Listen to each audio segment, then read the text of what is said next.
தமிழ், தமிழர், தமிழ்நாடு, தமிழ் இனம், தமிழர் உரிமை, தமிழர் நிலம், தமிழர் வளம் என்று சொல்லுகிற போதெல்லாம் திராவிடர்கள் பதட்டம் அடைவார்கள். நாங்கள் மொழி, இனம், நிலம், வளம் என்று பேசுகிற போதெல்லாம் நீங்கள் நடுங்குகிறீர்கள் என்றால், அச்சம் கொள்கிறீர்கள் என்றால், உங்கள் கட்டமைப்பை என் தாய் நிலத்தில் கட்டியிருக்கிறீர்கள் என்று பொருள். நாம் தமிழன் என்று பேசுகிற போது பதறுவார்கள், கதறுவார்கள். 50,000 ஆண்டுகளுக்கு மூத்த ஒரு தேசிய இனம், நீண்ட நெடிய வரலாற்று பெருமை கொண்ட ஒரு தேசிய இனம், எங்கே இருந்து வந்தது திராவிடம்?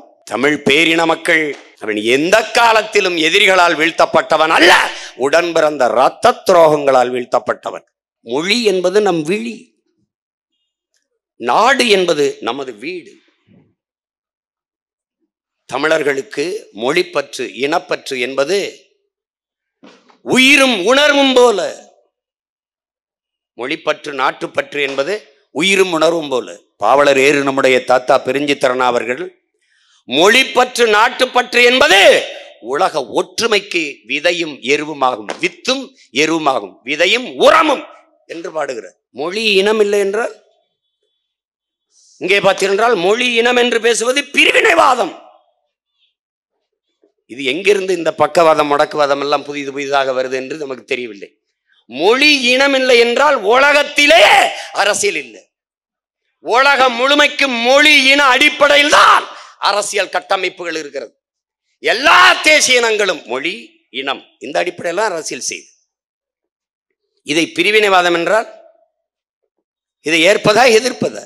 இனநலம் போற்றுவது, மொழி உணர்வு கொள்வது பிரிவினைவாதம் என்றால், உலகத்தில் இத்தனை நாடுகள் பிரிந்ததெப்படி, பிளந்ததெப்படி, பிரிந்ததெப்படி, உருவானதெப்படி? இந்த நிலப்பரப்பிலிருந்து பாகிஸ்தான் பிரிந்து போனது ஏன்? பாகிஸ்தானிலிருந்து பங்களாதேஷ் பிரிந்தது பிரிவினைவாதமா அல்லது விடுதலை போராட்டமா? இதான் கேள்வி. ஐரோப்பிய நாடு முழுமைக்கும் ஒரே மதம், பிறகு ஏன் ஒரே நாடாக இல்லாமல் இத்தனை நாடு? Norway, Swiss, Denmark, Denmark, German, France, இத்தனை நாடுகள் எதற்காக பிரிந்தது? காரணம் மொழி. மொழி வழியே தேசிய இனங்கள், நிலங்கள். இது பிரிவினைவாதமா விடுதலையா? சாதி மதத்தோடு மொழி இன உணர்வை இணைக்க கூடாது. சாதி மதமும் பிரிவினை, மொழியும் இனமும் பிரிவினை என்று பேசுவது அரை வேக்காட்டுத்தனம். என் அன்பு தம்பி தங்கைகளே, அறியாமை. உனக்கும் எனக்கும் சம்பந்தம் இல்லை. ஏற்கனவே இந்த மண்ணில் இருக்கிறேன். இந்த மண்ணுக்கான ஒரு அரசியல் உண்டு, இந்த மண்ணுக்கான ஒரு கலாச்சாரம் உண்டு, இந்த மண்ணுக்கான ஒரு வாழ்வியல் பாரம்பரியம் உண்டு. அதிலிருந்து நான் உன்னிடமிருந்து மாறுபடுகிறேன். நீ பேசுகிற கருத்தியலுக்கும் நாங்கள் பேசுகிற வாழ்வியல் முறைகளுக்கும் நிறைய வேறுபாடு இருக்கிறது. ஆகவே நாங்கள் திராவிடர்கள், நீங்கள் ஆரியர்கள். உங்கள் கருத்துக்கு நேர் எதிரானது எங்கள் கருத்து. அப்படி கருத்தியல் அடையாளமாக ஆரிய எதிர்ப்பு என்கிற அடிப்படையில் அடையாளப்படுத்தப்பட்டதுதான் திராவிடம் என்பது. அதை போய் நீங்கள் எங்கடா இருக்கிறான் திராவிடன்னு கேட்டு அதில் ஒரு லாஜிக்கை கொண்டு வந்து ஒட்டுமொத்தமாக ஆரிய எதிர்ப்பை, பார்ப்பனிய எதிர்ப்பை, சனாதன எதிர்ப்பை திசை திருப்புவது, தெரிந்தோ தெரியாமலோ அதற்கு துணை போவது ஆபத்தானது. ஆரிய எதிர்ப்பை மடைமாற்றம் செய்வது, பார்ப்பனிய எதிர்ப்பை மடைமாற்றம் செய்வது, சனாதன எதிர்ப்பை திசை திருப்புவது அல்லது நீர்த்து போகச் செய்வது, தெரிந்தோ தெரியாமலோ அதற்கு துணை போவது. இது வெறும் தெலுங்கு எதிர்ப்பு தமிழ் தேசியம் இல்லை. எல்லா ஆட்சி காலத்திலும் தமிழர்களுடைய உரிமைகள் பறிபோயிருக்கின்றன. பல்லவர் ஆட்சி காலத்திலும் தமிழர்கள் உரிமை பறிபோயிருக்கின்றன. ஒவ்வொரு படையெடுப்பின் போதும் ஒவ்வொரு தேசிய இனத்தின் பாரம்பரியம் அழிக்கப்பட்டிருக்கிறது. இந்தியா முழுவதும் வாழ்ந்தவர்கள் நாகர்கள், நாகர்கள் தான் திராவிடர்கள் என்று புரட்சியாளர் அம்பேத்கர் சொல்லுகிறார். அப்படி பார்த்தால் புரட்சியாளர் அம்பேத்கரே திராவிடர் தான். அவர் ஆரியர் அல்ல, அவர் பார்ப்பனர் அல்ல, அவர் நாக வம்சத்தை சார்ந்தவர். நாகர்கள் தான் திராவிடர்கள். எனவே இன்றைக்கு தமிழ்நாட்டிலே நடத்துவது ஒரு மாயை எதிரியாக முன்னிறுத்தி, இதுதான் அந்த எதிர்ப்பு தான் தமிழ் தேசியம் என்பதை போன்ற ஒரு தோற்றம் உருவாக்கப்படுகிறது. அது கவலை அளிக்கிறது.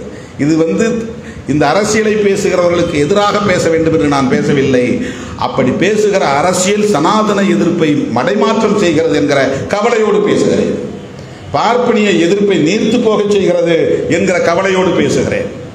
எதை எதிர்க்க வேண்டுமோ, இந்தி திணிப்பை எதிர்க்க வேண்டும், சமஸ்கிருதமயமாதலை எதிர்க்க வேண்டும், தேசிய கல்விக் கொள்கையின் மூலமாக நமக்குள்ளே ஊடுருவ முயற்சிக்கிறானே அந்த சதி திட்டத்தை நாம் எதிர்க்க வேண்டும். திராவிடம் என்கிற கருத்தியலில் இருந்துதான் மொழிவழி தேசியமும் உருவாகிறது. திராவிடத்தில் இருந்துதான் மொழிவழி தேசியம். திராவிடம் என்பது வேறு, மொழிவழி தேசியம் என்பது வேறல்ல. அப்படி பேசுவதே தவறு, அப்படி ஒரு உரையாடல் நடத்துவதே தவறு.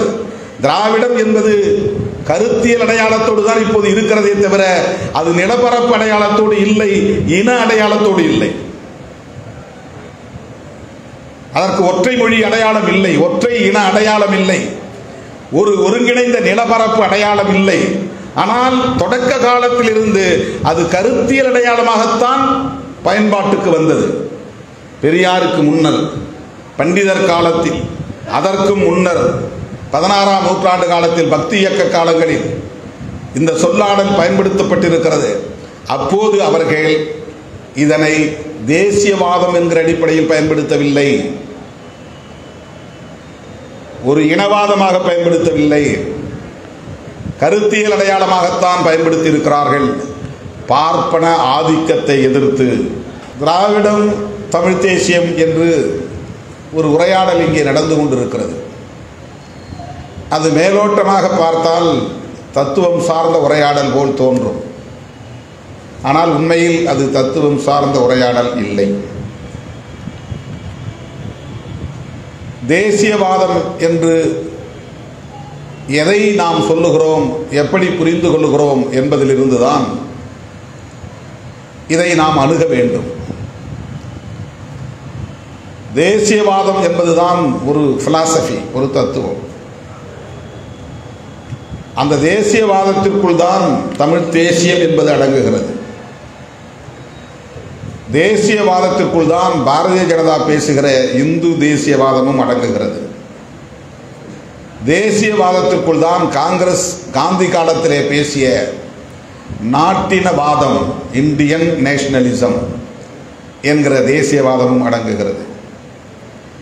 எனவே அடிப்படையில் முதலில் நாம் தேசியவாதத்தை புரிந்து கொள்ள வேண்டும். தேசியவாதத்தை புரிந்து கொண்டால் திராவிடமா தமிழ் தேசியமா என்கிற உரையாடலே தவறு என்று புரிந்து கொள்ளலாம். அப்படி ஒரு உரையாடலே கூடாது. திராவிடம் என்பது ஒரு தேசியவாதமாக உருப்பெறவில்லை, வடிவம் பெறவில்லை.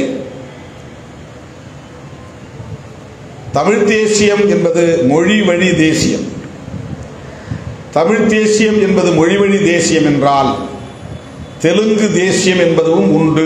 அது இருக்கிறதா இல்லையா என்பது வேறு, அது உருப்பெற்றிருக்கிறதா இல்லையா என்பது வேறு. மலையாள தேசியம் என்பதும் உண்டு, தமிழ் தேசியம் உண்டு என்றால். இந்தி தேசியமும் உண்டு, தமிழ் தேசியம் உண்டு என்றால் மொழிவழி தேசியத்தை நாம் ஏற்றுக்கொண்டால் ஹிந்தி தேசியமும் உண்டு. ஆகவே திராவிடம் என்பதற்கான நிலப்பரப்பு இல்லாத போது, திராவிடம் என்கிற ஒற்றை மொழி இல்லாத போது, திராவிடம் என்கிற ஓரினம் இல்லாத போது திராவிட தேசியம் என்ற ஒன்றே கிடையாது. ஒரு கற்பனாவாதத்தை முன்னிறுத்தி எதிரியாக காட்டி தமிழ் தேசியத்தை வளர்க்க இங்கே முற்படுகிறார்கள். அது வெற்றி பெறாது. தமிழ் தேசியத்தின் எதிரி யார் என்பதை முதலில் வரையறை செய்ய வேண்டும். பிற மொழி இனங்களின் மீதான வெறுப்பை உமிழக்கூடாது. இவன் தெலுங்கன், இவன் கன்னடன், இவன் வடுகன், இவன் வந்தேரி என்று நம்முடைய உண்மையான எதிரியை எதிர்ப்பதை விட்டு மடைமாற்றம் செய்கிற முயற்சி, அதுதான் இனவாதமாக போய் முடியும், இன வெறியாகவும் போய் முடியும். சிறுபான்மை மக்களுக்கு எதிரான வெறுப்பை விதைப்பது எப்படி தவறு என்று சொல்கிறோமோ அப்படி மொழி சிறுபான்மையினருக்கு எதிரான வெறுப்பை உமிழ்வதும் தவறுதான். மதவழி சிறுபான்மையினருக்கு எதிரான வெறுப்பை கூடாது, அதனால் பாஜகவை நாம் விமர்சிக்கிறோம். மதவழி சிறுபான்மையினருக்கு எதிரான வெறுப்பு அரசியல் தவறு என்றால் மொழிவழி சிறுபான்மையினருக்கு எதிரான வெறுப்பு அரசியலும் தவறு. அப்படி என்றால் நாம் எப்படி நம்முடைய மொழி உரிமைகளை, இன உரிமைகளை, மாநில உரிமைகளை பாதுகாத்துக் கொள்வது? அந்தந்த மாநிலங்களில் அந்தந்த மொழியை பேசக்கூடிய தேசிய இனங்கள் தமிழ்நாட்டில் எப்படி இந்தி திணிப்பை எதிர்க்கிறோமோ அதை போல தெலுங்கிலும் எதிர்ப்பு உருவாக வேண்டும். தமிழ்நாட்டில் எப்படி சமஸ்கிருதமயமாதலை நாம் எதிர்க்கிறோமோ அப்படி கேரளாவிலும் சமஸ்கிருதமயமாதல் எதிர்க்கப்பட வேண்டும். தமிழ்நாட்டில் எப்படி வடவர் ஆதிக்கத்தை எதிர்க்கிறோமோ அப்படி ஒவ்வொரு மாநிலத்திலும், தென்னிந்திய மாநிலங்களில் வடவர் ஆதிக்கத்தை அல்லது இந்தி பேசும் மாநிலங்களின் ஆதிக்கத்தை எதிர்க்க வேண்டும்.